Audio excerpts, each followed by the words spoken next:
We kind of question. so come on, yeah. It related to the what is the Shekinah? Just hey girl, how are you? I'm doing good. Y'all. It's raining. Perfectly reasonable.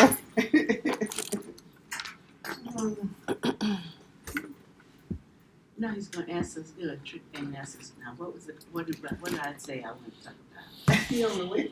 Yeah. Yeah, it's one of those usual trick questions. Yeah, that's definitely a trick question. That's a trap. Mom, Yeah. I've been carrying this around. This is That's the stick I told you about that will remove the shine without putting any color on your face. Oh, okay, okay. You can try it now. It'll take the shine off your nose if you want to see what it looks like How the heck you get it on up? your fancy mirror. Just pull it. Oh, Pull the okay. little top off inside. Can't have shiny Let me nose. pull Just say my how You fancy, can. my fancy mirror. Huh? You got visitors? People coming up to you? Not much. Not many. Can't take that off. Oh.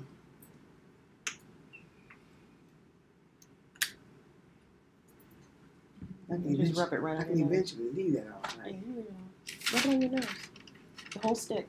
Oh, I'm gonna stick on it. Yeah. Okay.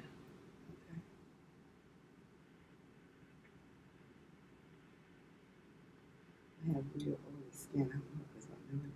See that? Mm-hmm. Yeah. They're like magic. I love them. I forgot to put mine on this morning. And it's a little twist bottom, so you can turn it up when it starts to go okay. down. But that's their sample size. Oh, yeah. I like that. It's like powder in your face, but Without the without the powder. powder.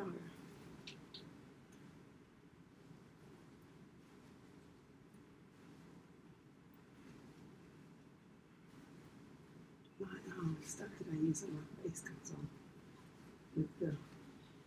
Yeah, it will absorb some of the oil on your skin. Mm-hmm. So if you ever put on a bunch and it looks like it's flaky, that's because it's sucking up everything. You can stop now. Not good.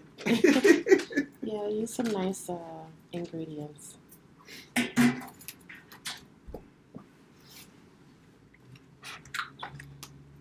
Add that to my collection.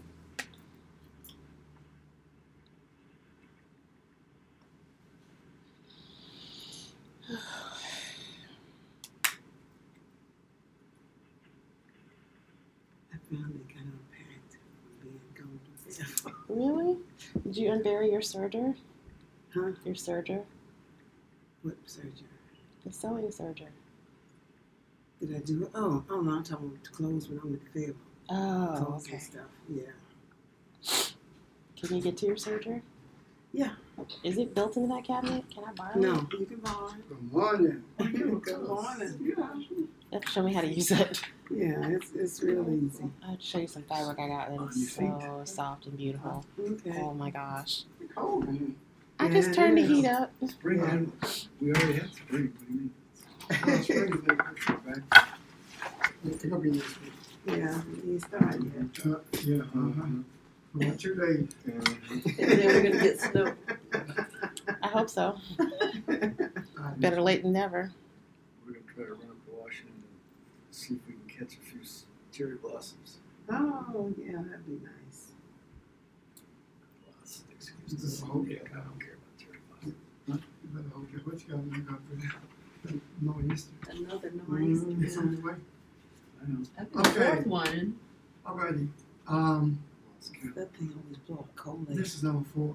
Be What I wanna alright. talk Warm up a about little bit. is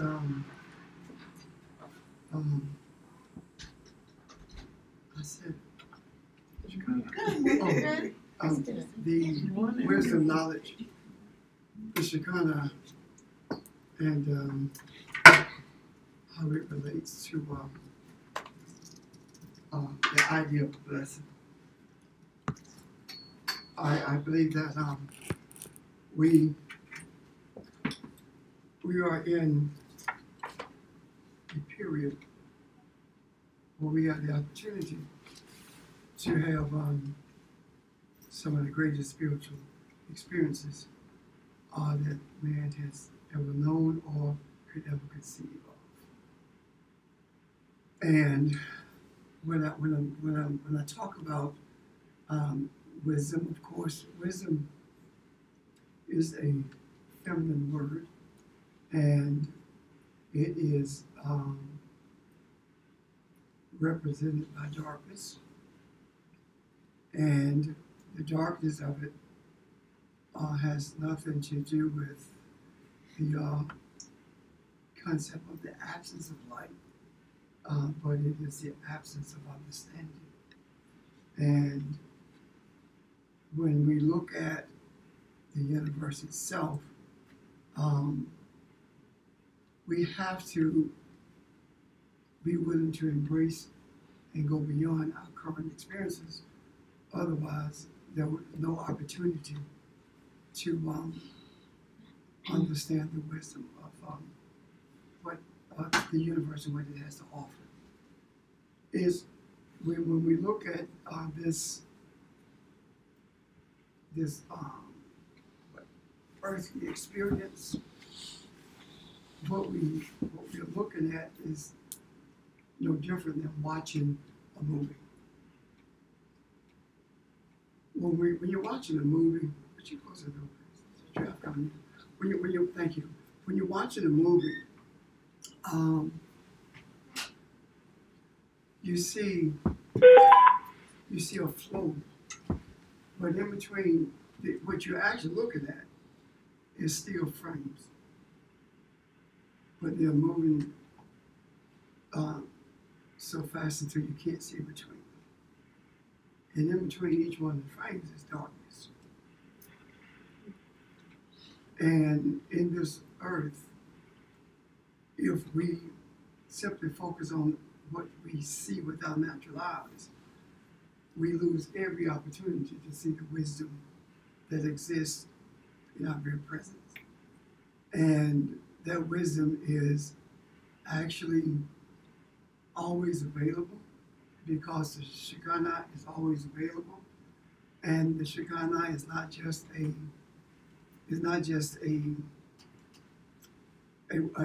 feminine word, but it is the presence of the Creator, or the presence that Ein Sof allows us to experience.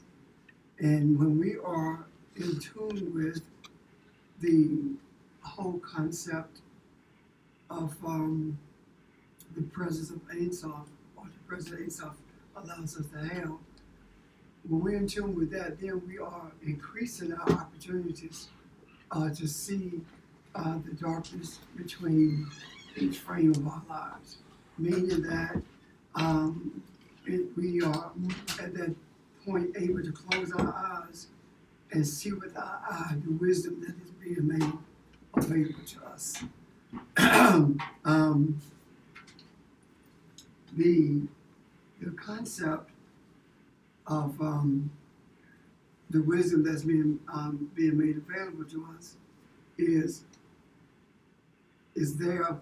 The idea rather is there because of the presence of Shekinah, and without our being still and taking note of what's available, as opposed to seeing what's in front of us, we pass up the opportunity to have our desires met. It's not enough for us to want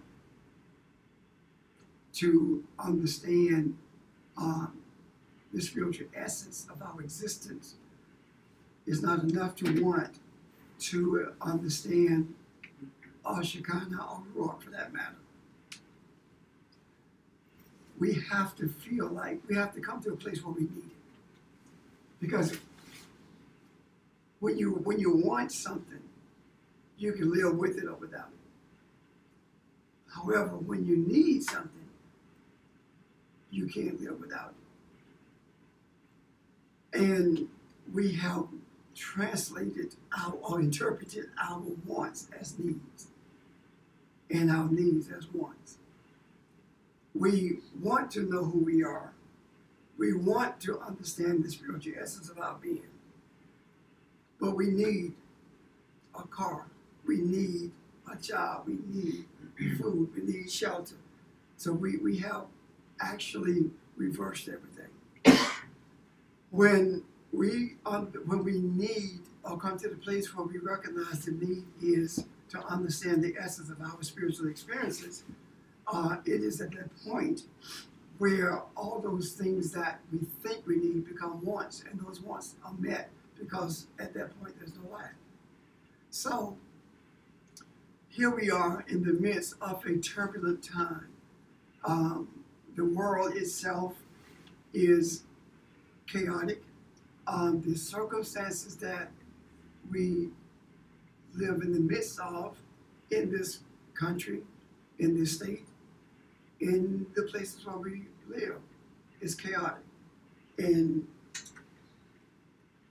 at best, we can be at peace in the midst of chaos, but we do not have the power at this point to bring order to the chaos. And the reason is because of our lack of understanding the wisdom that's in our midst, or the wisdom that is available to us. Now, the question becomes, what is the wisdom that's available to us? And it's so simple. The wisdom that's available to us comes in the form of a blessing. And we have lost, or never had, I should say, not that we lost it, because we did have it. Our sense of a blessing, we think that blessings are things that we can see. We have embraced the concept or the idea of blessings being objects, being material things. But if at the core of the word barak, that means baruch, that means blessing. It actually means pu,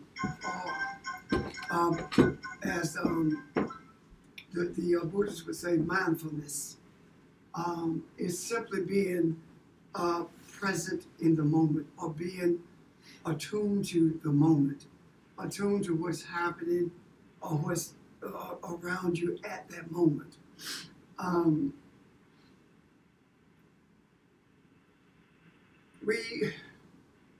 We have become so involved with the chaos around us until we honestly don't know what order really looks like. When really order is more of a experience than it is a visual observation. And wisdom is more of a struggle in the midst of the darkness than it is something to analyze. Because the wisdom of being present in the moment is saying that we are constantly seeking the other world with our eye, as opposed to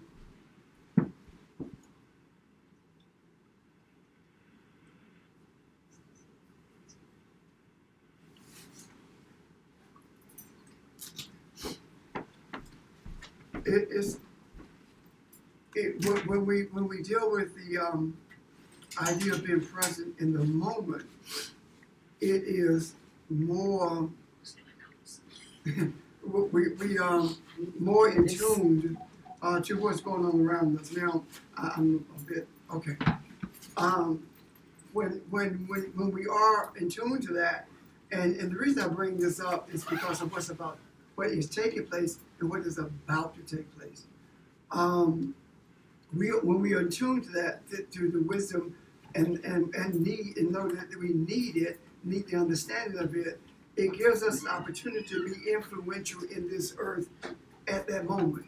And the reason it's so important to us now is because we are about to experience something that is going to change the course of the world. It's going to change the way the least spiritual person perceives everything. And the sea change is going to take place in 1 week. When those kids and their parents come together next weekend, we're going to see a sea change. And what I am saying is this: the reality of what it means to be led by a child is going to present itself. And it has nothing to do with chronological age at all, but it has everything to do with the innocence of a desire. And the innocent desire that's being presented within a week is a desire for serious change. Even though it is being presented as something, a change in gun laws, that's not it at all. If you really think about if we really understand the wisdom that is hidden within the gun control movement, or the desire for gun control, if we see really what's hidden in there, it is a concept of violence towards each other. It's more than a gun. The whole attitude about a gun is embedded in the attitude of violence and manipulation. The attitude of violence and manipulation, rather. Well, I was also going to point out that it has to be one of the purest forms of selfishness we have. Yes. An example of this idea that, your right to have or carry or whatever this item trumps the lives of everyone else. I don't know if you get more self-centered than that. It not only trumps the lives of everyone else, but grants you the power to have anything you want. Yeah. And the tip of the spear that has brought us to this point is violence itself. And the thing that has kept humanity blind to the nature of the violence and to the depth of what it does is religion. Because religion justifies the violence. And we are looking at a paradigm shift. Is it not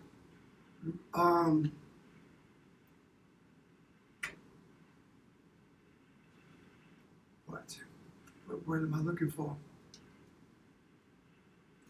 It's amazing that you can live in a Bible Belt where religion is the strongest and it be the home of the Klan. I'm serious. The nature of the violence supersedes any area of violence in the country.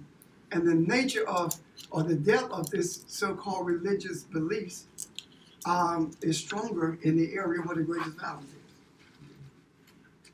That makes no sense to me, but then it does. Because within itself, religion is just as violent as the thoughts are with a gun, because both of them They are so interwoven until you can't separate them from each other. So when we look at what's about to take place, we see a group of children and their parents, and I use the word children very loosely, and for reasons of innocence. We see a group of children and their parents who have no real sense of religion at all. None. So what are they drawing from? Where is this energy coming from? It is coming from the Shema, their soul.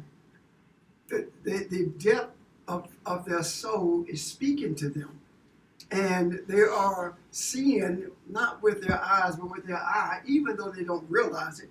They are not articulating it in that manner. But if you are able to see between the steel frames of this life, this world, then we're able to see where this energy is rooted.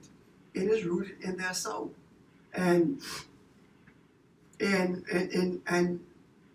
the reason they are able to touch and alter the thoughts of so many people is because all of us have a soul, and in our soul there are roots rather that connect all of us.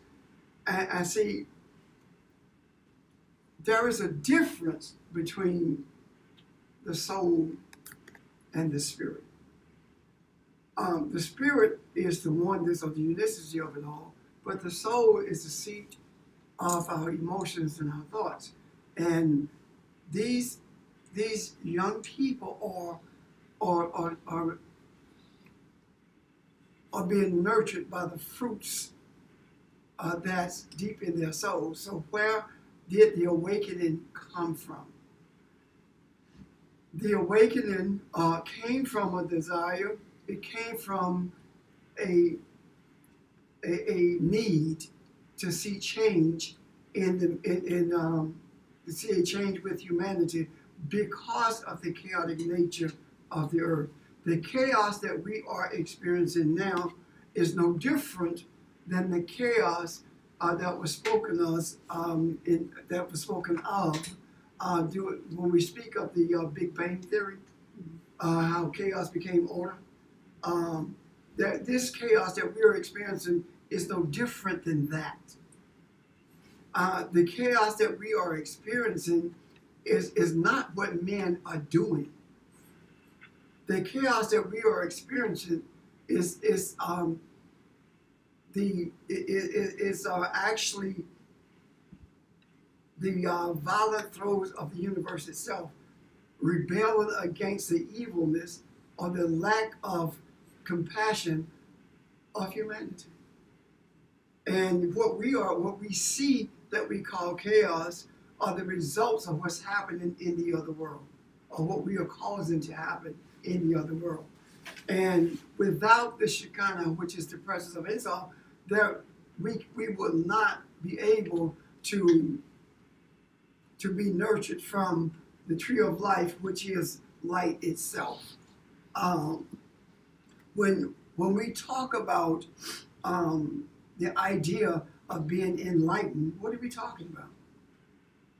When we are enlightened, we are talking about the desire to be enlightened is saying that we desire to be infused with light. And when we speak of light, if we speak of light from a visual sense, a natural visual sense, then the only thing we see is a dispelling of darkness. However, if we speak of light by virtue of seeing through the eye, then what we began to see is the understanding, the wisdom of everything that's going on around us. Even though it looked like those 14 kids and 3 adults who were killed in Florida created chaos, it did not. The chaos was already available, and it responded to the chaos. And the wisdom of that, of allowing this this young man to respond to the chaos, the wisdom of that is that it pushed to the brink those young people, it pushed them to the brink of saying, what? Enough is enough. And we had not gotten to that place. Even and when I say we, I'm talking about humanity itself had not gotten to that place. And there are, of course, those who believe that nothing is changing or going to change because every individual is not changing. Well, every individual will not change. And those individuals who do not change will become the subjects of loving kindness from those who are desiring and experiencing the change. Am I making sense? So when I talk about or speak of the wisdom, the understanding, and Shekinah, those three things to me are the same. Because all wisdom emanates from the light, from Ein Sof. All wisdom emanates from the Creator. All understanding, Creator. Shekinah, presence of the Creator. Blessing, being in tune with the moment. So being in tune with the moment is experiencing that the understanding of the wisdom based upon the presence of Ein Sof. Now, what you do with that, what we do with that is knowledge. Knowledge is not something you learn. Knowledge is an experience. Knowledge is what you experience. And experiences are not necessarily physical. We experience what we call internal changes all the time. We experience emotional roller coasters. We experience emotional change. So when we talk about the experience, knowledge being an experience, we're not talking about necessarily a physical thing. Now, knowledge, the experience of this understanding, when we get understanding and we experience it, it is sometimes reflected by our natural movements, what we actually do in relationship to each other. Any questions? And it's not my intent at all to be philosophical, because this is not about philosophy at all. This is about understanding that in order to truly embrace the Creator in our presence is to see the Creator in everything. And if you don't see the Creator in every segment of life itself, then you will not see the wonders of it all. You won't experience it.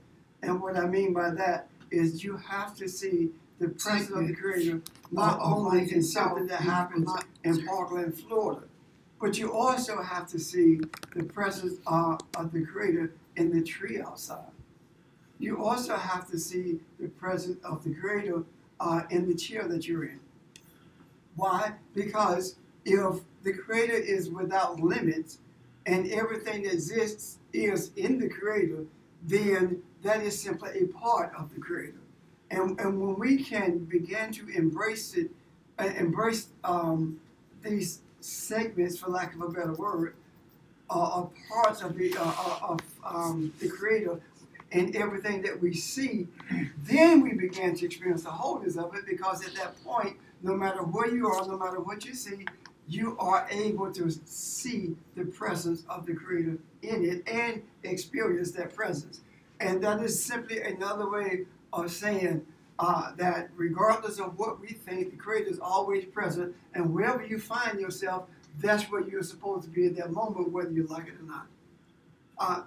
When we cannot believe that the Creator is present at all times, and not believe that there is an orchestration of our movement in a spiritual sense.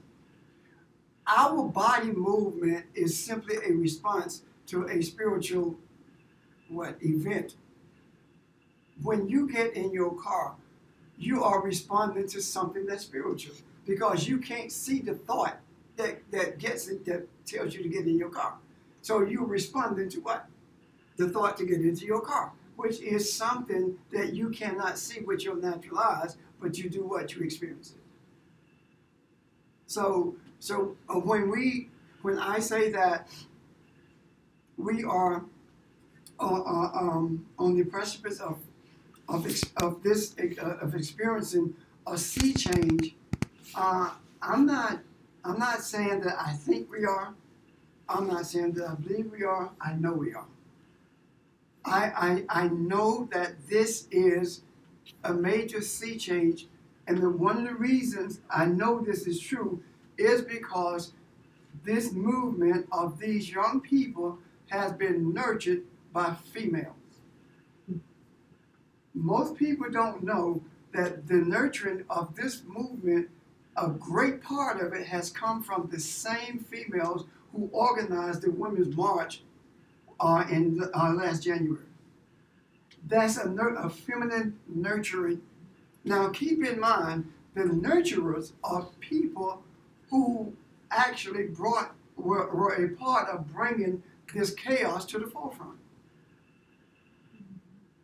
Think about it. 54% of the white women voted for Donald Trump, which brought chaos to the forefront. Now they are having buyer's remorse, and they're moving in a direction that is different than what they did the last time. Sometimes it takes pushing your back against the wall to make you fight, to make you want to enter battle, to make you want to change things. So the wound of the Caucasian female or femaleness or femininity is what's nurturing this sea change. Now look at what's happening. The things that's being nurtured are not just the children. Is also their personalities, what they represent.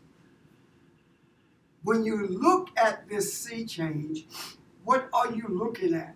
You are looking at people who are representative of this illusionary thing that we call race. What do we see? We see where one of the people who is involved in it represents a sexuality. One of the House members in Florida put on his Twitter that the young lady who's one of the spokespersons with the short hair, she's nearly bald-headed in Parkland, Florida. She's one of the spokespersons for them. He said that she is a lesbian skinhead, simply because she identifies as being bisexual. So what does that say? It sounds like something disparaging, and in a classical sense it would be, but you also have to see the wisdom behind that. That had to be said so that the attitudes about sexuality could be changed, could be put in the mix, to be dealt with. Why? Because when we look at these young people, it doesn't matter to them what your sexuality is. And one term I don't like is it doesn't matter what your sexual preference is. Preference is something that you prefer over something else. It's like saying you chose to be who you are in terms of your sexuality. I don't buy that at all. So the the perceptions are beginning are changing, and one of the major things that's going to bring about a shift, or that's going to be a shift. The shift going to be affected by the shift. One of the major things that's going to be affected by the shift is religion itself, or is Christianity. It's going to be affected in a major way by this shift that's going to take place within a week.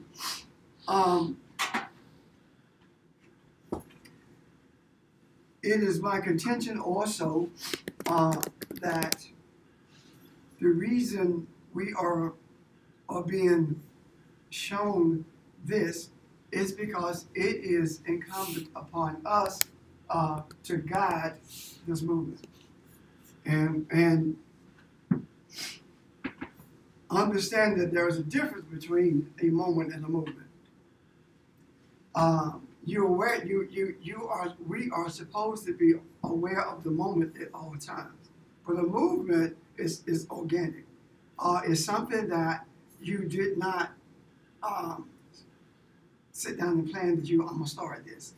A movement is something that's organic, that begins based upon common desires, and when we look at this particular movement, it does not have physical human leadership in the classical sense of leadership.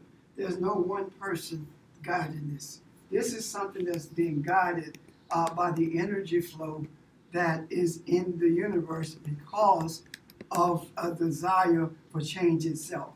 Even though the Shekinah is always present,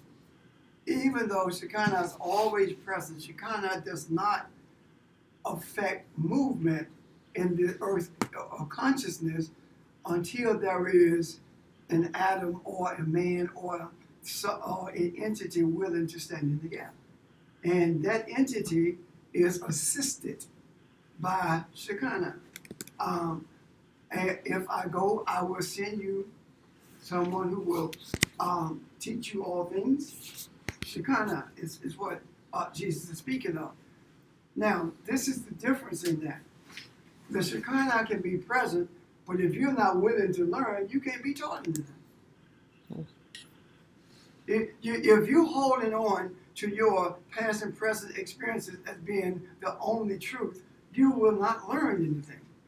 You have to have a desire to go beyond your past and present experiences in order to learn anything.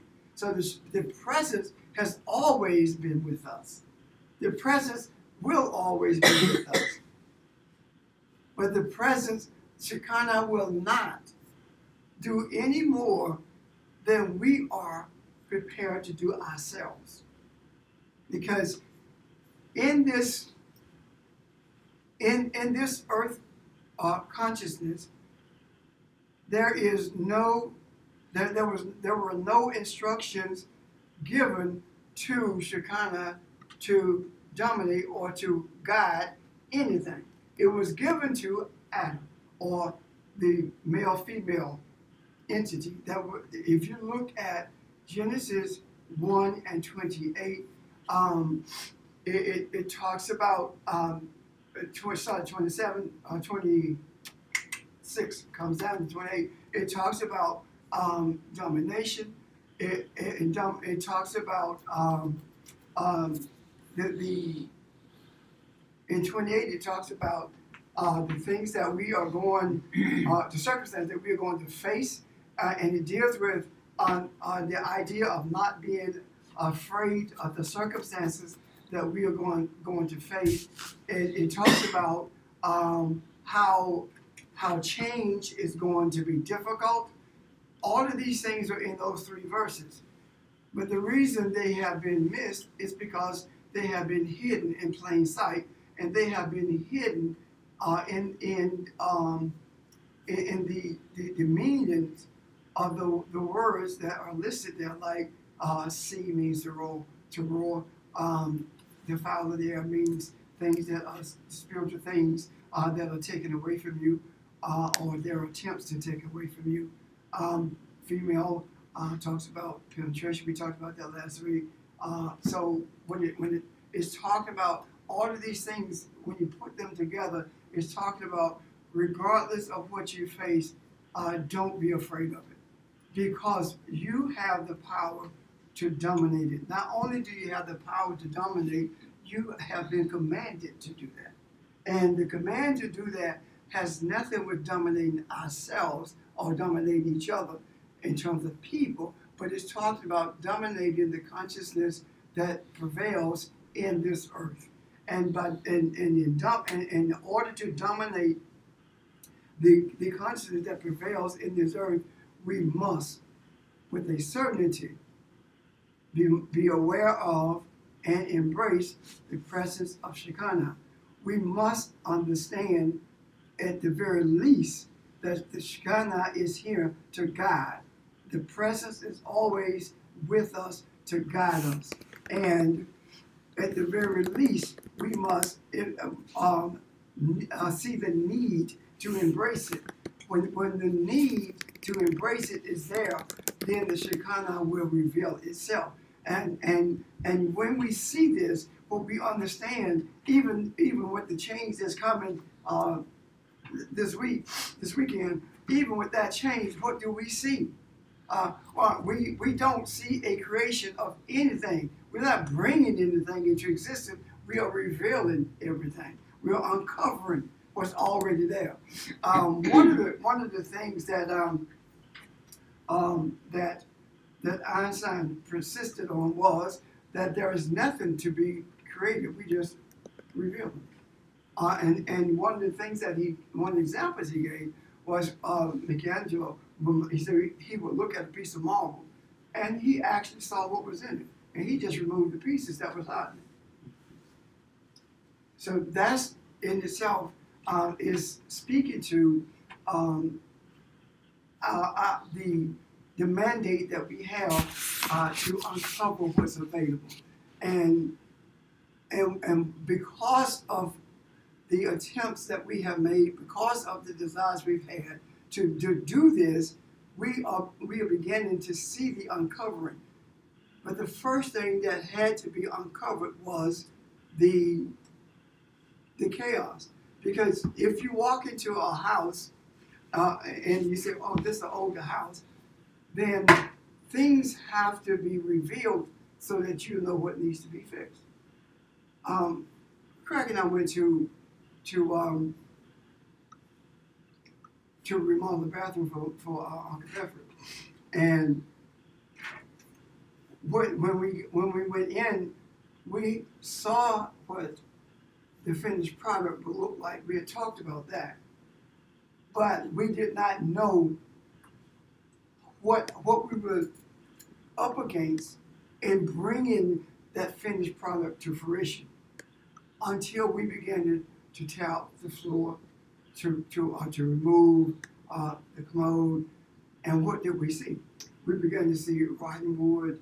We saw that needed to be replaced. That's what I'm talking about. We saw a floor that needed to be leveled. The things that we saw where people have been patching things as opposed to fixing them. That's what we have been doing over time. We have been patching the chaos. How has this chaos been patched?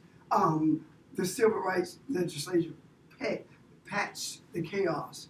The idea of integration patched the chaos. And these patches are no longer holding. Now we have to deal with what the finished product should be. And the finished product should be light itself, as opposed to the confusion that presently prevails. Questions?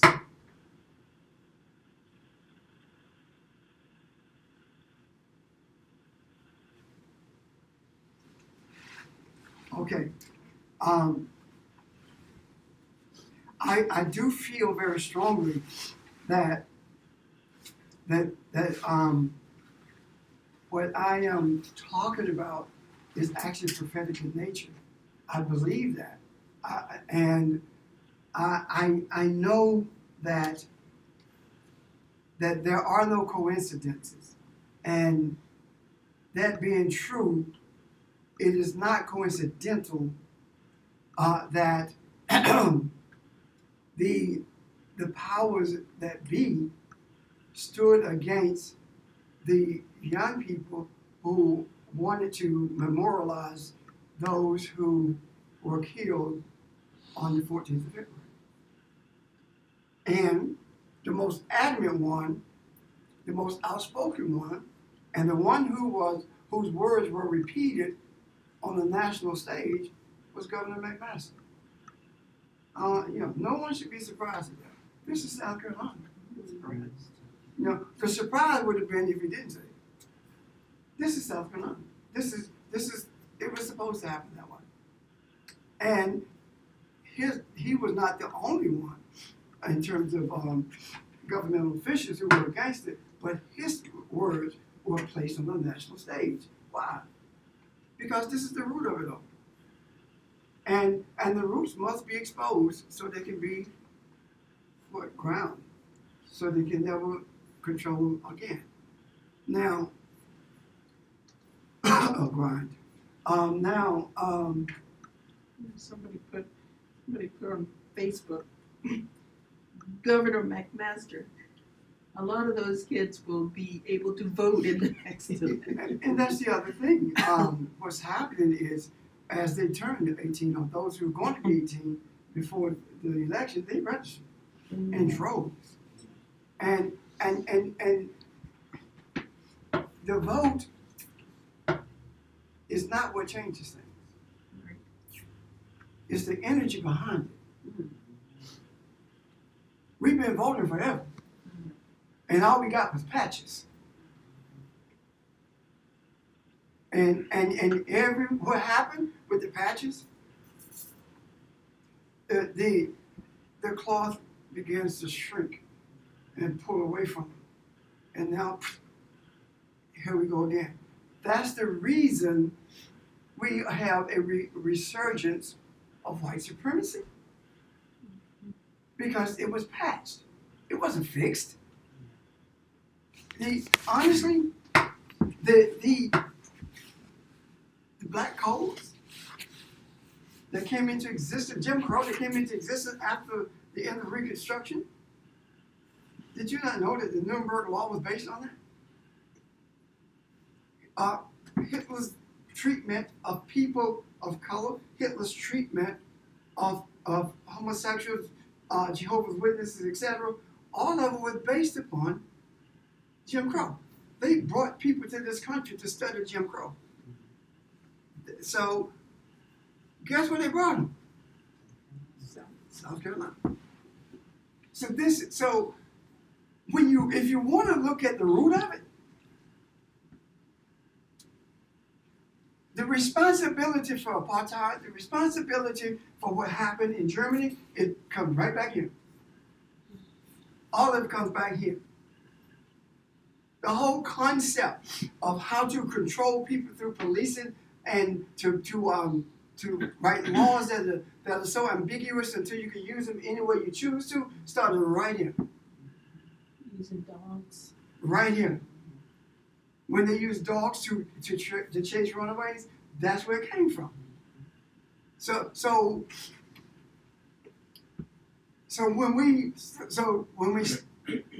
we look at what happened, it is not just the patches were in the civil rights movement in America. There were patches in Germany too, because there's a resurgence of Nazis in Germany and throughout Europe. So the whole of society has been operating on the patches, or with patches, as opposed to being fixed. Nothing was fixed. Now it's time for it to be fixed. Has this always been available? Yeah. It's always been available. But there was not a willingness of a people to take it upon their shoulders, regardless of the consequences. Whenever you seek to bring humanity to an awareness that it has never been disconnected and can never be disconnected from its creator, you become a target. And there are consequences for dealing with the truth. The consequences come from those who are in charge, who want things to stay as they are. So there's no change without consequences. And when people were facing those consequences, what did they do? They backtracked. They changed their direction. They changed what they were saying. They stopped. And that scene in what one of the ministers told me, he said to me, I know you're telling the truth, but I can't tell these people that I have not been teaching them the truth all these years. So he kept doing what he was doing. Why?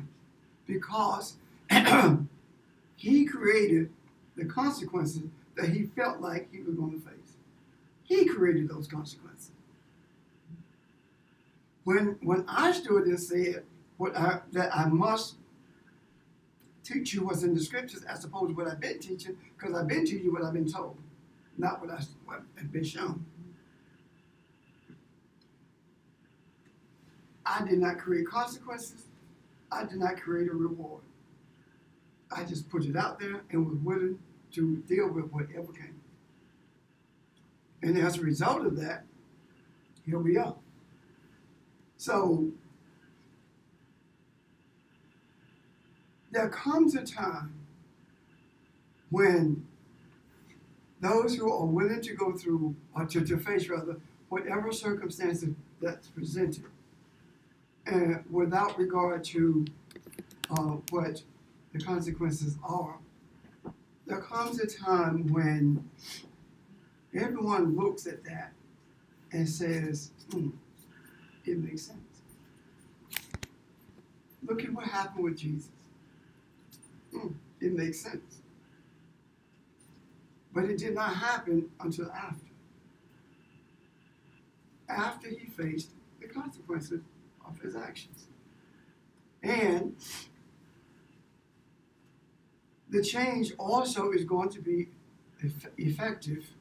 When I say religion, I'm not just talking about Christianity, I'm talking about religion period. So it's going to be effective worldwide. Everything that we have experienced here, other people in the world experience. Other people in the world are experiencing the same thing. Look how quickly the uncovering took place in France and Germany and England for quote unquote nationalism, which is a euphemism for racism. Look how quickly it took root after what happened here. Because this is the root of it all. So when we see this shift, we don't have to be in Europe for that to take place. But we have to influence the energy. Because whatever happens here influences the entire world. It's a major task. It's a huge responsibility.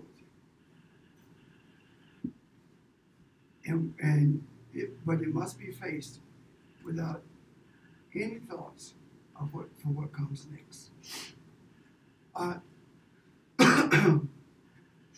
was looking at some things this week, and one of the things that I was shown is the idolatrous nature of Christianity, not only with the communion table, but with Jesus. Christians worship Jesus. Have you not heard them doing praise and worship? Jesus, we worship you. Jesus, we lift your holy name. And Jesus said, the Father is to be worshipped. However, Muslims don't worship Muhammad. But it is said when Jesus was in the earth, Jesus had no intentions of forming a religion. He was just doing what he saw his father say.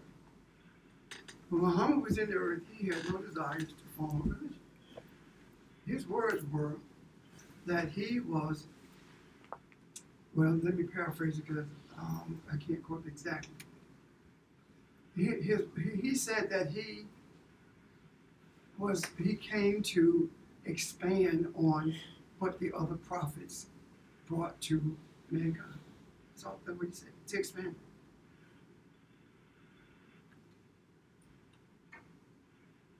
One of the other things he said was that he was shown that all people have a prophet sent to them that speaks their language.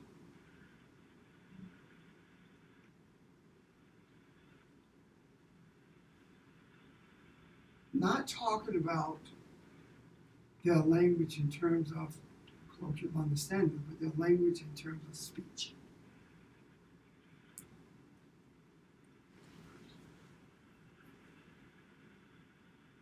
There has never, to my knowledge, or anyone for that matter, been a prophet to speak to America or to speak to Europe.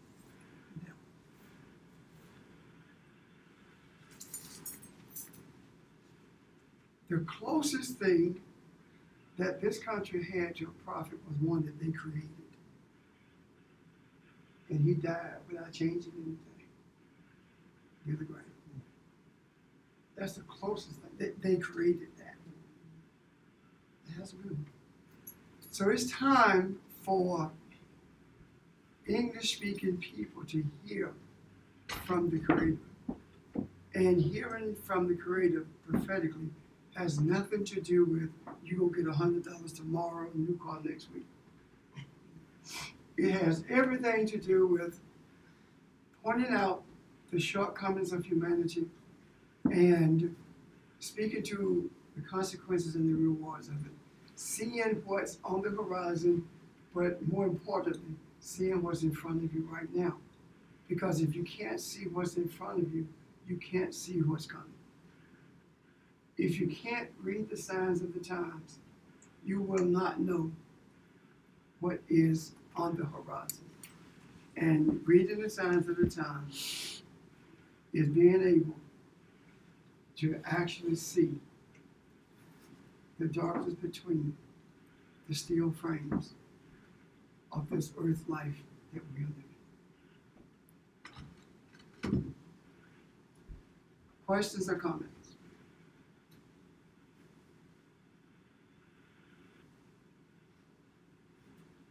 No questions, no comments. That's all I got. That's all I have. I came to tell you what I have. That's all I have. I have wisdom, understanding, Shekinah, and blessings. That's all I have. That's a lot. Who do you think will replace Billy Graham? No one. No one. I mean, why would he need to be? No one. When you said earlier about the Shekinah would show up, No, not show up. Always here. it's always here. Okay. Well, I misheard you. I'm sorry. Your ear was on backwards. That's what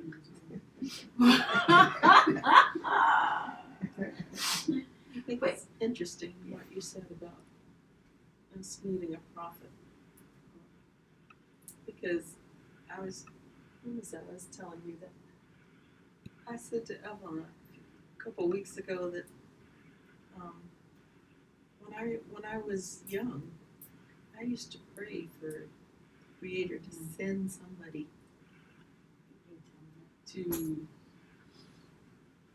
us here. And at first I thought it was T.D. Jakes, and after a while I went, nah. Yeah, we laughed at that. Yeah. But, yeah, I can remember being down on my knees praying that prayer when I was really young. Amazing. Yes, you're young. Who, I mean, you would think somebody would think about that. Yeah, I mean, like Yeah. 7, 8, 9 years old. Somebody had to tobacco for somebody had to give birth to, and someone had to nurture. So, I believe honestly with all of my soul that we're going to have an experience that we would never be able to explain and could never imagine. I believe that with all of my soul. You mean mankind in general? All of them don't see it because everyone do not see the problem. That's true. Neither do they respect it. But everyone will see it.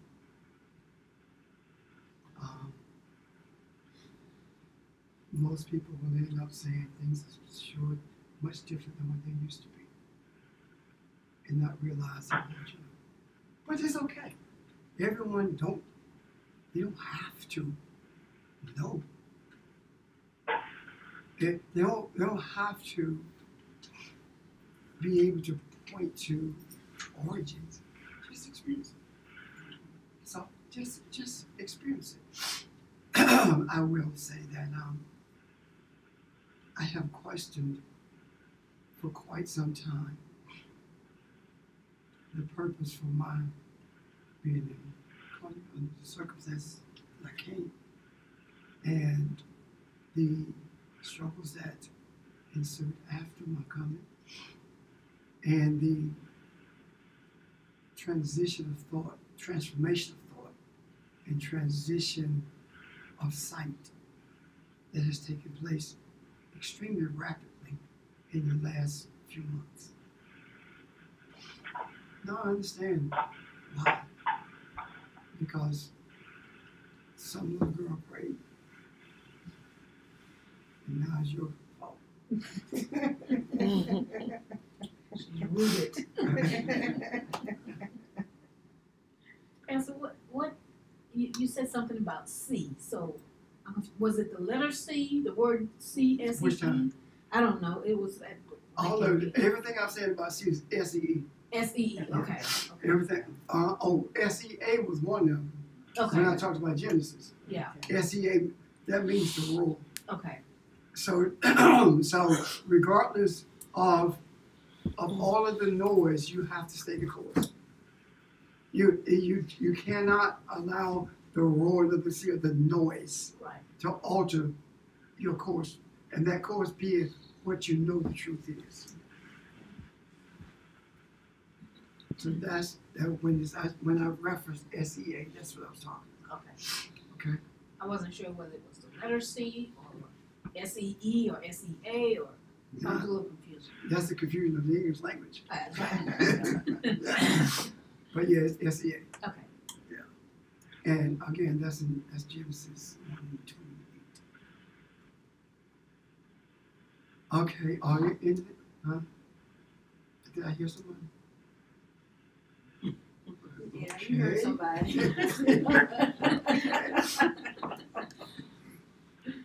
Thanks. Yes, sir. Yeah, I think one of the points that you emphasized this morning is that you have to have a desire, and that kind of ministers to my spirit in terms of having an understanding of when you talk about a movement versus You break it up. Can you hear me now? Yeah, you're clearer now. Okay, yeah, you were talking about, a movement, in terms of, our moments. And I think that to have a desire, and to understand what that desire is very important. And I think what's getting ready to happen, coming up this Friday is that, we have to see where we are in terms of our desire in terms of bringing our unity, to humanity. So I think we're receiving it, but it's now, what do we must do? We have to move from what we know to what we must do, and I think coming together is what is going to help us to better totally understand how to be able to see that movement take place. So, but I think it starts with the desire, and and I believe it's happening now. It is. And one thing I left out there, I'm glad you brought that up, George. One thing I did not say, and this is it, that there is no turning back, because it is already happening in the other world. It's just what we are about to experience in this coming week is a manifestation of what is already taking place. See, with understanding that there is no time, there's no such thing as time. Time is an illusion. And if time is an illusion, then time is whatever you want it to be. And you can manipulate it as you choose to. One of the other concepts of Einstein was that the only constant, the one constant in the universe is light, the speed of light. So, because we have chosen to govern ourselves by something called time, when things take place in the other realm, they take place at the speed of light. In other words, it's already done. There's no such thing as distance when you start dealing with the speed of light. But because we have governed ourselves by time, the Creator presents things to us during the course of time. Because if it were not presented during the course of time, it would come into being with such rapidity until we wouldn't even notice it. And that would be the Creator dominated the world, the consciousness that the Creator has told us to dominate.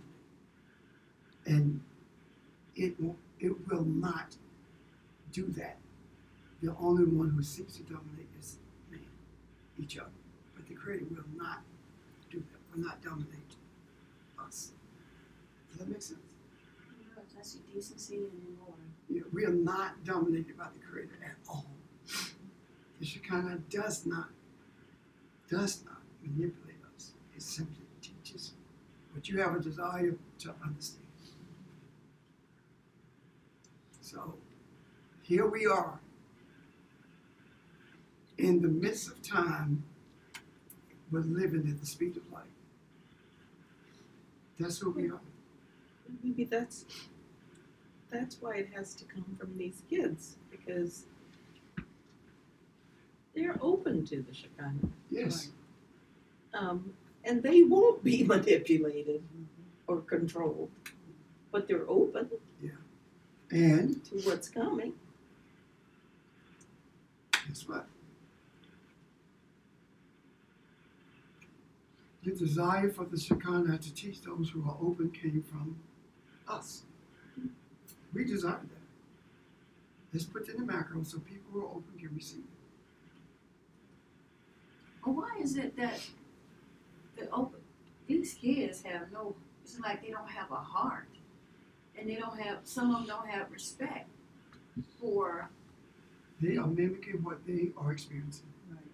okay, What they've learned. Yeah, that's what they're doing. okay. They are mimicking what they see. This is understand something.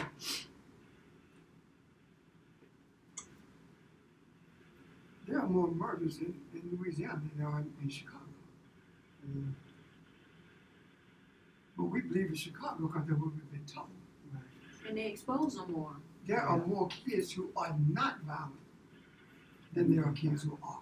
I believe you. There are more kids who are respectful than there are kids who are not. Right. When the Jews were told that they were worthless, they were filthy, they were the scum of the earth, and they began to accept that and believe that about themselves, then it came to a place where they desired to be less Jew and more of the society that was telling them that they were worthless. They wanted to assimilate into that society because they didn't want to be Jewish anymore. They could do it because they were the same complexion. So the Creator brought some folk together who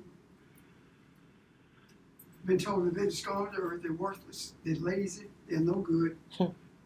Even in spite of them having created everything that people live with now, a whole economy. And when that group of people began to buy into that, that group of people ceased to love itself and believe what it was told and sought to become one of those who was telling them they were worthless. But the difference is they could not desire to do it and make it work because of the color of their skin. They were still told that you're worthless regardless of who you are, but that Jew could change his name because they had the same complexion. That's the difference. And here we are. It's true, because I read this article yesterday. It was written by this white reporter, and he said, the title was, "No, white people, you were not embarrassed by Obama." And then he went down the list, were you embarrassed by him being a Harvard graduate? Were you embarrassed by him being a good father? Were you embarrassed by him loving his wife and being a good husband? Were you embarrassed by, he just went down the list. And then he compared him to Trump on that same list. And he said, no, you weren't embarrassed by Obama. You were outraged by him because of the color of his skin. Yeah, absolutely. Yeah. And that's the whole point of the matter with the Creator. It's here we are. You cannot assimilate. You can pretend to be assimilated, but you can't do that. Every attempt to do that is a denial of who you are. If you can't embrace who I am, I don't need you in my presence. If I can't embrace who you are, I don't respect you. Because everyone is a product of their environment. Now, there comes a time in your life when you begin to recognize the blemishes that you have as a result of being in that environment, and you make efforts to change that. It becomes your responsibility. At some point, the kid can't say, I grew up like this is all I know. No, it's not. You've had other experiences. Now it's time for you to take responsibility for yourself and make some changes. It's just that simple. Changes have to be made. And no one can change you except you. That's where we are. But you're right, it starts here. And everything we see, even Billy Graham, he was from basically Carolina. Yeah. Because North Carolina and South Carolina were one at Right. one time. Yep. And with, what's his name, Chadwick Boseman being from South Carolina. Yeah. Everything Yeah. always Thinking leads that. back to here. Yeah, everything does. Yeah. It's Susan Rice from South Carolina. Her folks, her seeds are her roots in South Carolina, from over there. So everything does. Even Michelle, South Carolina. It's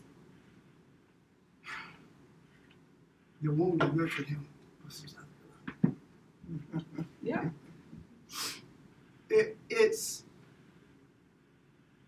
It's time for us to be extremely cognizant of what we say, how we say it. We have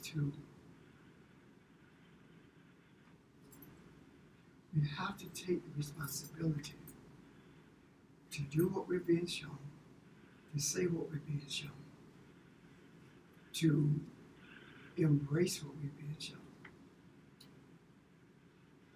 without regard to what the results are. Everything the Creator reveals to us or exposes to us is for the benefit of humanity. And with it being for the benefit of humanity, there are no vile consequences.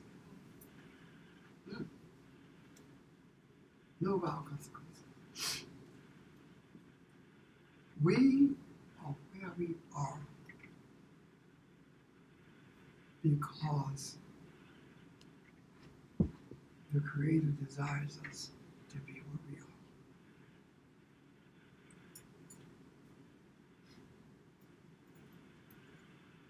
You can't say your steps are ordered, that your journey is guided by the Creator, and get upset with the Creator when something happens. You can't have it both ways. Because whatever happens,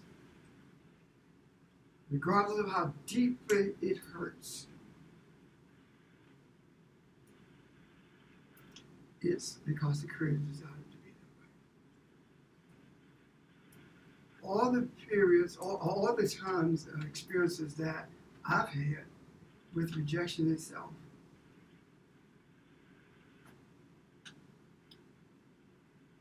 was ordered by the Creator. And have I been angry? Yes. Have I experienced a hurt? Yes. Have I said to the Creator, you're the one hurting me, not the one who's rejected? Yes. And I think that, I know that rejection is more painful than a broken heart. It's difficult to get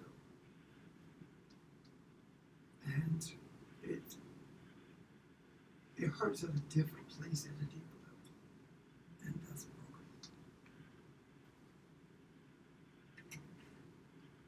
But coming through it makes you stronger. It doesn't mean that you won't experience it again, but it makes you stronger. Any questions? What's happening Friday exactly? George Friday, he's talking about our coming together as teachers. Oh, okay. Yeah, they'll be on the way down on Friday. Oh, right. The major day is going to be Saturday. That's what he's referencing. Did y'all talk about Dylan Ruth's sister? No, What she had said? I don't know what she said. Something about she didn't understand why they had student walkout day. Said that only ones that were going to be walking out were going to be the black kids. And she had weapons on her. Oh, yeah, that part I knew about the Yeah. drugs and the weapons. But yeah, See, I know she was at AC4. I know she's real close to us. now this is the other Her part of family's it. from Lexington. She is the other side of the coin to the kids in Parkland. She's the other side of the coin. The white supremacists are recruited in Heavily. colleges and high schools. Yeah. So that's the other side of the coin. They're definitely out there. Yeah. I mean, you always have that counterbalance. And it's there for you to do something. And the something is to be an expression, number one, of forgiveness, and number two, loving kindness. If it were not for her, people like her, then there would be no target for you to consciously express loving kindness. You wouldn't even think about it. So these things have to be as they are, so that you can be an expression of loving kindness. When Audrey was talking about the comparison between Trump and Obama, what came to me is that that's the major reason that he was president. This is what came to me in reference to that. He showed what America could be. Trump showed what America is. And that's the difference. So it's not so much of what he was able to do through or not do in terms of legislation. It's what he presented. Stability and balance. No scandals. Just what this country could be, as opposed to what it is. And what the world could be, as opposed to what it is, because of how the world responded to him. There are any number of countries that he could have gone to and not even been a citizen got elected because of the respect that he garnered as president. So we, as I was saying, have a responsibility beyond the responsibility of any generation I know. And that responsibility is to bring balance to humanity. And there are those in that. When I first saw what this whole thing of preaching religious stuff, I ran. I didn't want it. When I was 19, that's when I did my quote-unquote initial sermon and walked away from it. Couldn't do this. Worship, pimps, preachers, all of them the same. That was in my mind. I can't do this.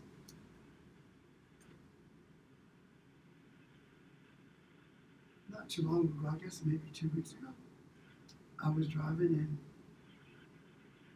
that hit me. I haven't done that initial sermon on 8th Street Southeast. What hit me was I was moving too far into the political arena. And I had to be pulled back to be guided in the direction I was supposed to go in. And that initial sermon did that because it shook me. Because I couldn't shake it. I didn't want to do it, but I had to do it in order to get it. Once I did it, I was done. I felt like I had gotten away. And my running, I saw things. Everywhere I went, I was still there. So no matter how fast I ran, I was still there. You can't outrun yourself. So when I look in the mirror and stop running, I said, okay, let's do this thing. And here we go. Well, I'm glad you ran. You're running for your life. I'll run for Jesus. That's right. So stupid. But seriously, it was, and even when when I was at Fort Riley,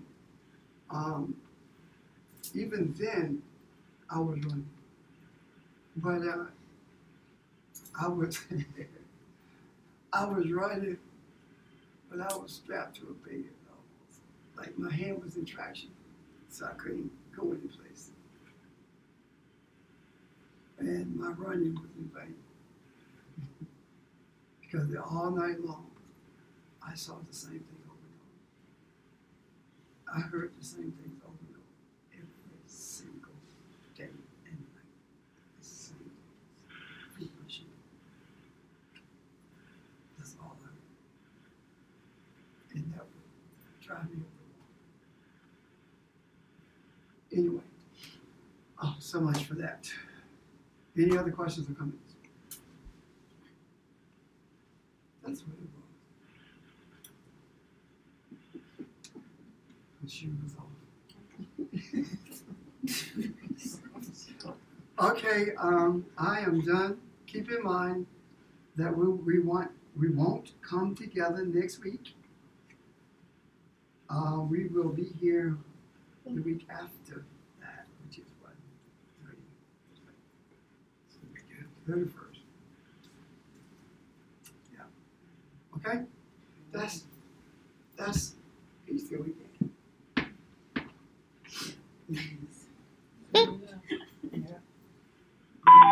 That's Passover.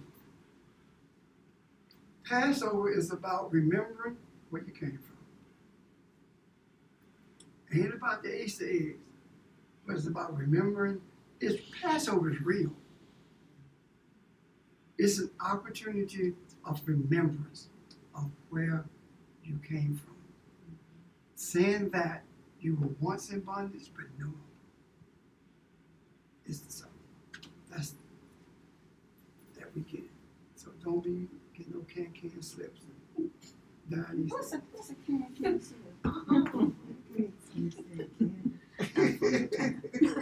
Oh, okay. No, that's not before her time. I know it's not. Okay, we're done. Thank you. All right, have a good one. Yes, you know. Yeah, the liquor. Oh, oh, okay. See, I knew you knew. Right. You started with sitting on the They're standing on the floor. Okay. I just. I remember when they used to charge my sister stuff, they were standing on the floor. Then when you, for what? Because when you got to church and sat down and go. Or you were itchy and uncomfortable. Yeah. And the dresses that they wore looked like umbrellas. To live with you.